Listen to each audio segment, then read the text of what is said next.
நித்யானந்தம். இந்த காணொளியில் 25/12/24 அதாவது சுவாமியுடைய ஜெயந்தி அன்றைக்கு சாமிஜி உரையாற்றிய அந்த உரையாடலினுடைய தமிழாக்கத்தை பார்க்கலாம். நான் கூறுவது பரமசிவாவின் வெளிப்பாடு. இந்த புனிதமான நாளில் உங்கள் அனைவருக்கும் பரமாத்வத்தை நான் ஆசீர்வதிக்கிறேன். மேலும் அனைவரையும் வரவேற்று தொடர்ந்து பேசிய சுவாமி, இந்த 48வது ஜெயந்தி மக்கள் உற்சவம் மிக முக்கியமான நிகழ்வு. இந்த நாளில் 2018 தொடங்கி 2024 வரை இந்த 6 ஆண்டுகளில் கைலாசம் தேசம் உருவாகியுள்ளது.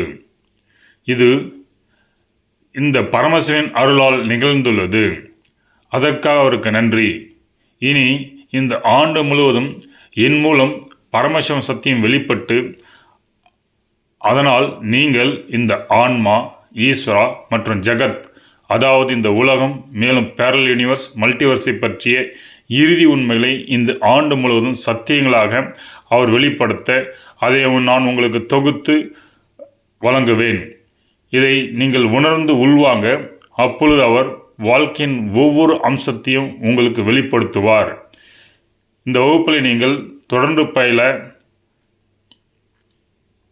அது இந்த பரமசத்தியம் அனுபவமாக பெறலாம். இந்த பரமசிவ சத்தியங்கள் நித்தியமானது, என்றும் மாறாதது, சனாதனம் ஆகும். இது காலத்திற்கு அப்பாற்பட்டது மற்றும் இடம் மற்றும் வெளிக்கு அப்பாற்பட்டது, அதாவது டைம் அண்ட் ஸ்பேஸுக்கு அப்பாற்பட்டது. ஃபார்ம் அண்ட் ஃபார்ம்லெஸ், உருவம் மற்றும் உருவமற்ற தன்மைக்கு அப்பாற்பட்டது. இது எல்லாவற்றையும் கடந்தது. எப்பொழுது நீங்கள் இயல்பாலேயே இந்த மோட்சம் சார்ந்த வாழ்க்கையை வாழ்வீர்கள், இதை நீங்கள் உணர்ந்து கொண்டால் நீங்கள் இயல்பாகவே இந்த மோட்சம் சார்ந்த வாழ்க்கையை வாழ்வீர்கள் என்று சொல்கிறார். எவ்வளவு அதிகமாக நாம் பரமாவை நம் வாழ்க்கையில் சேர்க்கிறோமோ அவ்வளவு நம்முடைய மோட்சத்திற்கு வழிவகுக்கும். இதுவே இறுதி உண்மை மற்றும் யதார்த்தம் உங்களுக்கிருந்து வெளிப்படுத்தும். இதனால் நீங்கள் அனைவரும் பரமசிவ பக்தி, பரமசிவ ஞானம் மற்றும் பரமசிவ விஞ்ஞானம் பெறலாம். அதுவே நீங்கள் தனிப்பட்ட ஆன்மா இந்த ஜீவனை பற்றிய புரிதலை உங்களுக்கு கொடுக்கும். அப்பொழுது நீங்கள் விடுதலை, அதாவது மோட்சம் பெறுவீர்கள். இந்த நிலையில் நீங்கள் தொடர்ந்து செல்வம் சம்பாதித்தாலும் அது மோட்சத்தை மையமாக கொண்டதாக இருக்கும்.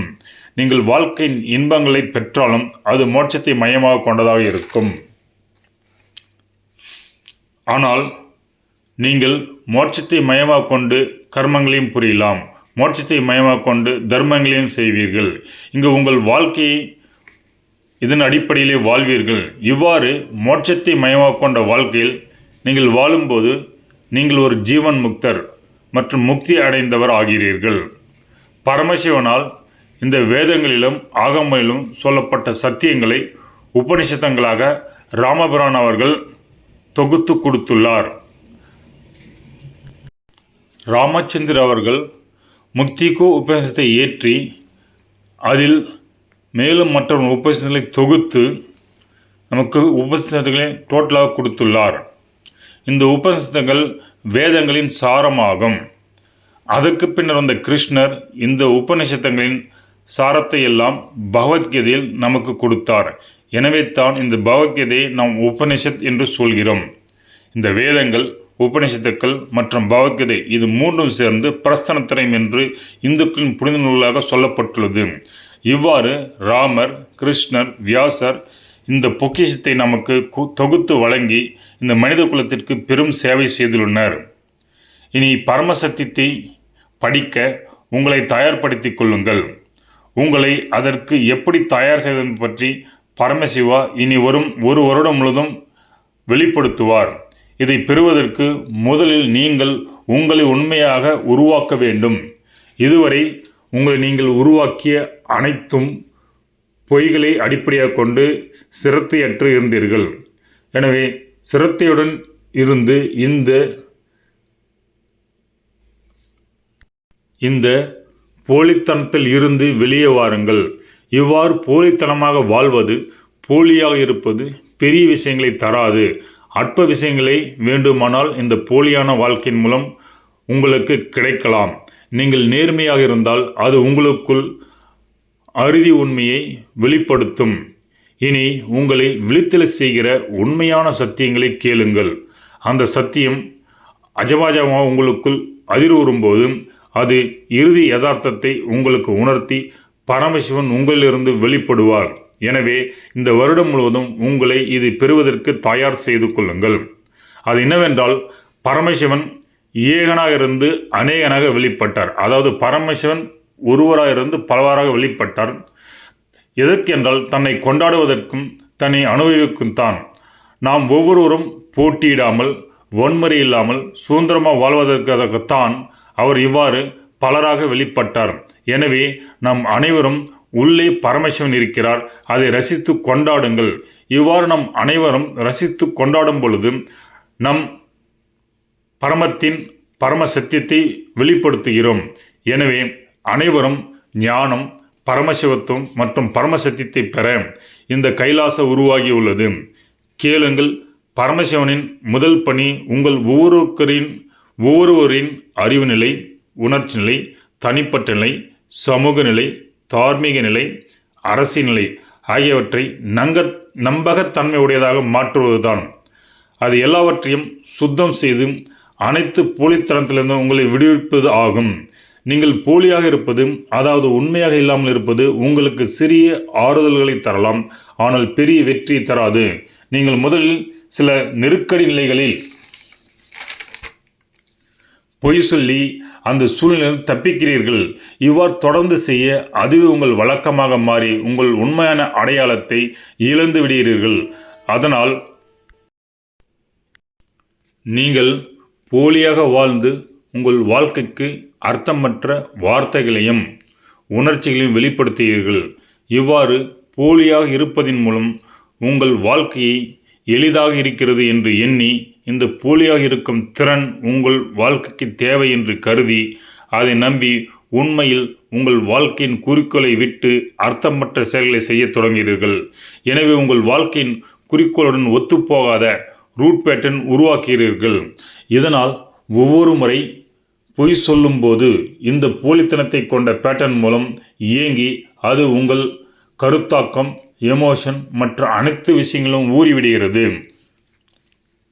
இதனால் உங்கள் வாழ்க்கைக்கு எதிராக செயல்பட தொடங்குகிறீர்கள். இதனால் நீங்கள் உங்களை போலியாக உங்கள் குருவிடம் கூட காட்டிக்கொள்ள தொடங்குகிறீர்கள். உங்களுக்குள் அர்த்தமற்ற வார்த்தைகளை உச்சரிக்க தொடங்குகிறீர்கள். அந்த அர்த்தமற்ற வார்த்தைகள் கொண்டே உங்களை நீங்கள் போலியாக உருவாக்கி உங்களை நீங்களே ஏமாற்றிக் கொள்கிறீர்கள். எனவே இந்த அனைத்தையும் நீங்கள் சுத்தம் செய்ய வேண்டும். எனவே உங்களின் எல்லா போலித்தனங்களிலிருந்தும் விடுபடுங்கள். இதுவரை நம்பகத்தன்மையின்றி நீங்கள் உருவாக்கிய உங்களை பற்றிய உருவம், நீங்கள் படித்த விஷயங்கள் எல்லாம் பொய். உண்மையான நம்பகத்தன்மை என்னவென்றால் உங்களுக்குள் பரம அத்வைத்தை உருவாக்குவதுதான். எனவே நீங்கள் இனி உண்மையாக இருங்கள், உண்மையான வார்த்தைகளை உச்சரியுங்கள், அதனால் உண்மையான செயலை செய்யுங்கள். இவ்வாறு இறுதி லட்சியத்தை, இறுதி உண்மையை கொண்டு வாழுங்கள். இதனால் நீங்கள் பரமசத்தியத்தை ஈர்ப்பீர்கள். எனவே உங்கள் அறிவு நிலை உயரும். நனவு நிலை, உணர்ச்சி நிலை, உடல்நிலை, மனநிலை என உங்கள் ஒவ்வொரு பரிணாமத்திலும் உங்களை சுற்றி ஒரு தார்மீக சூழலை உருவாக்குவீர்கள். எனவே புரிந்து கொள்ளுங்கள், இந்த பேரலல் யூனிவர்ஸ், மல்டிவர்ஸ் பற்றிய பரமசிவர் வேதங்கள் ஆகமில் எப்பொழுதும் நமக்கு வெளிப்படுத்தியுள்ளார். எனவே நீங்கள் உண்மையானவராகவும் இறுதியானவராகவும் மாற முடிவு செய்யும் போது நீங்கள் பரமசத்தியங்கள், பரமசிவத்தை வெளிப்படுத்துவது மட்டுமே இல்லாமல் அந்த வகையான மனிதர்களையும் உயிரினங்களையும் ஈர்க்கிறீர்கள். அவ்வாறு இருக்கும் தனிப்பட்ட பழங்குடியின மக்களின் நாட்டுத் தலைவர்கள் எல்லாரும் பொதுவாக செயல்பட இந்த கைலாச தேசம் உருவாகி அதற்கான ரிசர்வ் வங்கி அமைப்பு எல்லாம் உருவாகி இந்த தேசம் மலர்ந்துள்ளது. எனவே இவ்வாறு இறுதி உண்மையில் வாழ்வது, அந்த இறுதி உண்மையிலிருந்து இருப்பது சந்தோஷத்தை வெளிப்படுத்தும். பரமசத்தியத்திலிருந்து ஆனந்தம் வெளிப்படும். இந்த பரமசத்தியத்திலிருந்து மகிழ்ச்சி வெளிப்படும். அது உங்களுக்கு பேரின்பம் கொடுக்கும். புரிந்து கொள்ளுங்கள், இது கடினமானது இல்லை. பலர் சொல்ல விரும்பாததை செய்கிறார்கள். அதில் சிலர் அந்த போலித்தனத்தை கைவிட்டு உண்மையாக மாறியிருக்கிறார்கள். இதை மாதிரி நான் டன் கணக்கான மக்களை பார்த்துள்ளேன். என்னை 15-20 வருடத்துக்கு முன்பு என்னை சுற்றியிருந்த பக்தர்கள் நான் எப்பொழுதெல்லாம் பரமசிவனை முதல் நபராக சொல்ல வேண்டிய இடத்தில் சாமி என்று தான் குறிப்பிடுகிறேன். நான் என்னை சொல்லும் இடத்திலும் சாமி என்று தான் குறிப்பிடுவேன். ஆனால் நான் வெளிநாடுகள் சென்று நிறைய சத்சங்கம் நிகழ்ச்சிகள் எல்லாம் செய்தபோது இந்த வெளிநாட்டு மக்கள் நான் சாமி என்று சொல்லும் முதல் நபரை 3வது நபர் என பொருள் கொண்டு தவறாக புரிந்து கொண்டனர். அதனால் சாமி என்ற இடத்தில் நான் என்ற வார்த்தையை உபயோகிக்க தொடங்கினேன். இனி அந்த நான் என்ற வார்த்தையை உபயோகிக்க மாட்டேன். பழையபடி சாமி என்ற வார்த்தையை பயன்படுத்துவேன். ஏனென்றால் அப்பொழுதுதான் குரு எவ்வாறு முக்கியமானது என்பது உங்களுக்கு புரியும். நான் எவ்வாறு என் குருமார்களுக்கு உண்மையாக அர்ப்பணித்தேன் என தெரியும். என்னை போன்ற அர்ப்பணிப்புடன் நீங்களும் இன்று முதல் நான் என்று உங்கள் முதல் நபரை குறிப்பிட்ட இடங்களிலெல்லாம் சாமி என்று குறிப்பிட்டு, அதாவது உங்கள் ஸ்பிரிச்சுவல் நேமை குறிப்பிட்டு பழகினால் அப்பொழுது குருவுடனான உங்கள் உறவு மேம்படும். இந்த சின்ன டெக்னிக்கை நீங்கள் கையாண்டாலே பல போலித்தனங்கள் உங்களை விட்டு செல்லும்.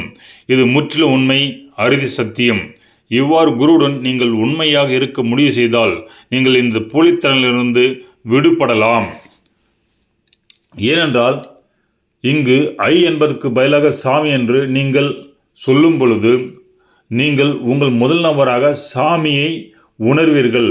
அது உங்களை நேர்மையாகவும் அதன் மூலம் உங்கள் சொல்லும் செயலும் நேர்மையாக வெளிப்படும். இது ஒரு டெக்னிக் போன்று நீங்கள் உபயோகிக்கலாம். இவ்வாறு நீங்கள் குருவிடம் உண்மையாக இருக்க யார் உங்களுக்கு பயிற்சி அளிக்க முடியாது. நீங்கள் குருவுடன் உண்மையானவராக மாற முடிவு செய்தால் அவர் உங்கள் ஒவ்வொருவரையும் பரமசிவன் போல் உண்மையானவராக ஆக்குவார். இந்த உண்மையை குருவுடன் இருக்கும் விஷயத்தை நீங்கள் நசிக்கத்தின் போன்று சிரத்தையாகவும் நேர்மையாகவும் பின்பற்றினால் இந்த குரு சீடர் உறவும் நன்றாக மேம்படும். எனவே அனைத்து போலித்தனங்களையும் விட்டு குரு சிஷ்ய உறவுக்கு உண்மையாக இருங்கள். இந்த தருணத்தில் இருந்து என்னிடம் தீட்சை பெற்றவர்கள் எல்லாம், மற்ற சன்னியாசிகள், மற்ற எல்லாரும் நான் என்பதற்கு பதிலாக அவருடைய ஸ்பிரிச்சுவல் நேமை பயன்படுத்தலாம். மேலும் உங்கள் எண்ணங்கள், வார்த்தைகள், செயல்கள் எல்லாம் பரமசிவ சத்தியத்தை வெளிப்படும் வண்ணம் இருக்க வேண்டும். குருவை பற்றி அச்சயங்களை எல்லாம் துறந்து விடுங்கள். ஐயோ, நான் குரு சொன்னது போல் உண்மையாக இருந்தால் எனது பாதுகாப்பு இருக்காது, நான் மற்றவர்களால் சுரண்டப்படுவேன், நான் உருவாக்கி அனைத்தும் இழந்து விடுவேனே, இன்னும் எத்தனை விஷயங்கள் உங்களுக்குள் டவுட் வரலாம். இவை அனைத்தும் போலியான பயம். எனவே உங்கள் போலி அடையாளத்திலிருந்து வெளிவந்தால் இந்த போலி பயங்கள் பொருத்தமற்றது என உங்களுக்கு புரிந்துவிடும். எனவே இந்த போலி அச்சங்களை துறங்கள். அல்டிமேட் பரம சத்தியம். இந்த பரம டெக்னிக்கை மிகவும் எளியதானது. இது பின்பற்றுங்கள். பாருங்கள், நான் என்னை பற்றி உணர்வதற்கு முன்னே எனது அடையாளமாக பரமசிவன் வெளிப்பட்டார். அதேபோல் உங்களின் போலி அடையாளங்களை நீங்கள் துறந்தால் உங்கள் அடையாளமாக பரமசிவன் விளங்குவார். இனி நீங்களும் உங்கள் தனி அடையாளத்தை துறந்து எப்படி நம்ம சாமி தன்னை சாமி என்று முதல் நபராக அடையாளம் கொண்டாரோம், அவரை நானும் என்னுடைய முதல் நபரை நான் என்பதற்கு பதிலாக சாமி எனக்கு வழங்கிய ஸ்பிரிச்சுவல் நேமை சொல்ல முடிவெடுங்கள். அப்பொழுது பரமசிவன் உங்களுக்குள் வெளிப்படுவார். இதற்கு நீங்கள் உண்மையாக இருக்க வேண்டும். இந்த போலித்தலங்களை எல்லாம் விட்டு வெளிவர வேண்டும். அப்பொழுது உங்கள் அறிவு நிலை, நனவுநிலை, உணர்ச்சி நிலை, மனநிலை, அரசியல் நிலை என அனைத்து நிலையிலும் பரமசத்தியம் வெளிப்படும். நாம் அனைவரும் ஒருமைப்பாடு, நம்பகத்தன்மை, பொறுப்பு, வளம், வாழ்வு என அனைத்து பெற்று சிறந்து விளங்கி இந்த உலகம் முழுவதும் இதை பரப்புவோம். இந்த சுத்தாத்வைத சைவம், பரமாத்வைதம் சக்தியங்கள், சூப்பர் காந்திய சக்தியங்கள், இறுதி யதார்த்தம் எல்லாம் பரமசத்தியம். இது பரமசிவன் கட்டளை. ஓம் நித்யானந்தம் என்று சாமி குறிப்பிட்டிருந்தார். இப்போ இதில் சாமி சொன்ன டெக்னிக் உங்களுக்கு சிம்பிளாக கைலாத தேசம் என்று ஒன்று இந்த 6 ஆண்டுகள் உருவாயிடுச்சுன்னு சொல்லியிருக்காரு. அதற்கப்புறம் நாம் நம்மளை போலியாக இதுவரை கட்டமைத்துள்ளோம். இந்த போலித்தனத்திலிருந்து விடுபடுவதற்கு நம்ம உண்மையாக இருக்க வேண்டும். அவ்வாறு உண்மையாக இருத்தல் ரொம்ப எளிதானது. இந்த போலித்தனத்தால் தான் வந்த பயம் தான் நம்மளுக்கு தேவையற்ற பயங்களை உருவாக்கிறது. அப்போ இந்த போலித்தனத்திலிருந்து விடுபடுறதுக்கு எப்படி சாமி முதல் நபரை சாமி என்று குறிப்பிட்டாரோ அதை மாதிரி நம்மளுக்கு ஒரு சின்ன டெக்னிக் என்ன சொல்லிக்கிறோன்னா நான் என்று சொல்கிற இடத்துல வந்து சாமி நமக்கு கொடுத்த ஸ்பிரிச்சுவல் நம்ம வந்து அந்த இடத்துல பயன்படுத்தினால் இந்த போலித்தனம் தானாக விலகும் அப்படின்னு சொல்லிக்கிறாரு. இந்த ஆண்டு முழுவதும் வந்து இந்த பரமசக்தி என்னுள்ளது வெளிப்படும். அதை உங்களுக்கு வகுப்புலாக தொகுத்து எல்லாரும் நேரில் வந்து பயில்வதற்கு இது வந்து வழிவகுக்கப்படும் அப்படின்னு சொல்லியிருக்காரு. அப்போ இந்த ஆண்டு முழுவதும் வந்து பரமேஸ்வரன் அருளால் பரமசக்தி வெளிப்படும். அதை நாம் சாமியிலிருந்து பெற முடியும் என்பதை கண்கூடாக சொல்லியிருக்கார். இதற்கு மேல் வந்து இன்னும் சிம்பிள் விஷயங்களை வந்து சாமி ஃபியூச்சரில் சொல்வார். அது இந்த ஓராண்டு முழுசும் கிடைக்கும். எனவே இங்கே சொல்லுங்கிற சிம்பிள் டெக்னிக் என்ன, நான் என்ற இடத்தில் சாமி நமக்கு கொடுத்த பேரை வந்து பயன்படுத்தி நான் என்பதற்கு பதிலாக சாமி நமக்கு கொடுத்த அந்த ஸ்பிரிச்சுவல் நேமையை பயன்படுத்தி நம்ம வாழ்ந்து நேர்மையாக இருந்தால் இந்த போலித்தனம் நம்ம வாழ்க்கையிலிருந்து போய்விடும் என்று கூறுகிறார். இதுவே இறுதி சத்தியம் என்று சொல்கிறார். இதை பின்பற்றி பாருங்கள். நித்யானந்தம்.